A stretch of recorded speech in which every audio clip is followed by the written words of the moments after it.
Taste the Daily. திமுக அரசு மீது மக்கள் மத்தியில் எதிர்ப்பு உள்ளதாக அதிமுக முன்னாள் அமைச்சர் தங்கமணி தெரிவித்துள்ளார்.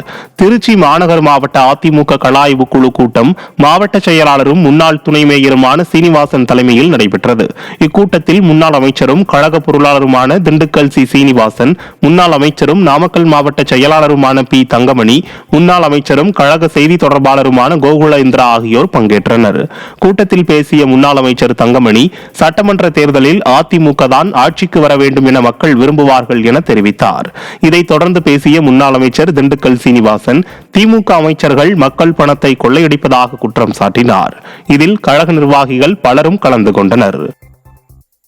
நாடாளுமன்ற தேர்தல் வேறு, சட்டமன்ற தேர்தல் வேறு என்பதற்கு பல உதாரணங்கள் இருக்கின்றன.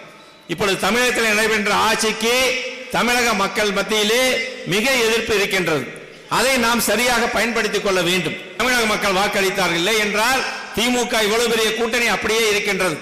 நம்ம இடத்துல கூட்டணி கிடையாது, தேமுதிக மட்டும்தான் நம்ம இடத்துல இருந்தது. ஆனால் திமுக இடத்துல 6% வாக்கள் குறைந்திருக்கின்றது, நமக்கு 1% வாக்கில் ஏறி இருக்கிறது என்று சொன்னால் சட்டமன்ற தேர்தல் வருகின்ற போது அண்ணன் எடப்பாடியாரா ஸ்டாலினா என்றால் தமிழகம் மீண்டும் அண்ணன் எடப்பாடியார் தான் முதலமைச்சராக வர வேண்டும் என்று முடிவு செய்வார்கள். எல்லோருக்கும் ரத்தம் கொப்பளிக்கும். அவ்வளவு உணர்ச்சி பூர்வமாக ஸ்டாலின் அரசை கண்டித்து ஆட்சி, இந்த திமுக ஆட்சி இருக்கக்கூடாது என்பதற்கு ஆணித்தரமான பதிலை சொல்லியிருக்கிறார்கள்.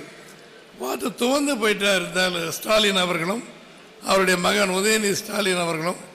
இப்போ இருக்கிற அமைச்சர்கள்லாம் யாரும் இப்போ கண்டுக்கிறது இல்லை. நீங்களே பாருங்கள், சும்மா நாடகத்துக்கு வருவாங்க.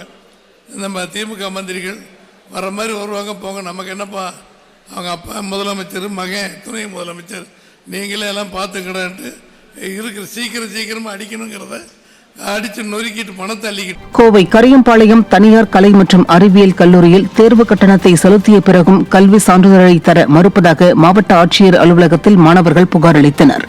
இறுதியாண்டு தேர்வு கட்டணம் பெற்றுக்கொண்ட பேராசிரியர் பாலியல் புகாரில் நீக்கப்பட்டதை அடுத்து கல்லூரி நிர்வாகம் மீண்டும் கட்டணம் செலுத்த கோருவதாக மாணவர்கள் குற்றம் சாட்டியுள்ளனர். இந்த பிரச்சினையில் தங்கள் எதிர்காலம் பாதிக்கப்படுவதால் மாவட்ட நிர்வாகம் நடவடிக்கை எடுக்க வேண்டும் என மக்கள் குறைதீர்ப்பு முகாமில் மனு அளித்துள்ளனர். திறனற்ற ஸ்டாலின் ஆட்சியில் பள்ளிக்கல்வி, உயர்கல்வி என அனைத்து துறைகளும் சீர்கெட்டுள்ளதால் மாணவர்களின் எதிர்காலம் பாதிக்கப்படுவதாக மக்கள் குற்றம் சாட்டுகின்றனர்.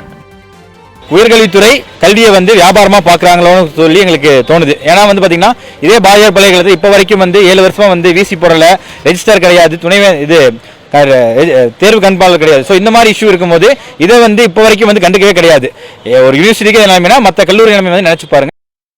ஆன்லைன் இஷ்யூனால எங்கள் கிளாஸ் சார்கிட்ட டியூட்டர்கிட்ட கட்டணும். அவங்க இப்போ என்ன சொல்கிறாங்கன்னா, டிசி போய் கேட்குறோம். டிசி போய் கேட்கும்போது இந்த மாதிரி நீங்கள் அமௌண்ட் கட்டல, அதனால் நீங்கள் ரீஃபண்டாக திரும்ப அமௌண்ட் கட்டணும் அப்படின்னு சொல்லிட்டாங்க. பட் இது பிரின்சிபல் சாருக்கு தெரியும் நாங்கள் கிளாஸ் டியூட்டர்கிட்ட கட்டணும் அப்படின்ட்டு. இப்போ போய் நாங்கள் கேட்கும்போது அவருக்கு தெரியல, நீங்கள் உங்கள் கிளாஸ் டியூட்டர் தானே கட்டினீங்க, எங்ககிட்ட சொல்லவே இல்லை, அதனால் நீங்கள் கிளாஸ் டியூட்டர்டே பார்த்துக்கோங்க, எங்களுக்கு இப்போ அமௌண்ட் இங்கே கட்டாத மாதிரி தான் காட்டுது, அதனால் நீங்கள் திரும்ப அமௌண்ட் கட்டணும் அப்படின்னு சொல்கிறாங்க. இதனால் எங்களுக்கு டிசி கொடுக்காம இருக்காங்க. பட் நாங்கள் எல்லா ப்ரூஃப்மே வச்சுருக்கோம், அமௌண்ட் கட்டினது ஆன்லைனில் பண்ணது எல்லாமே. பட் அவங்க இல்லை அப்படின்னு சொல்கிறாங்க. எங்களுக்கு டிசி எப்படியாச்சும் வாங்கித்தாங்க.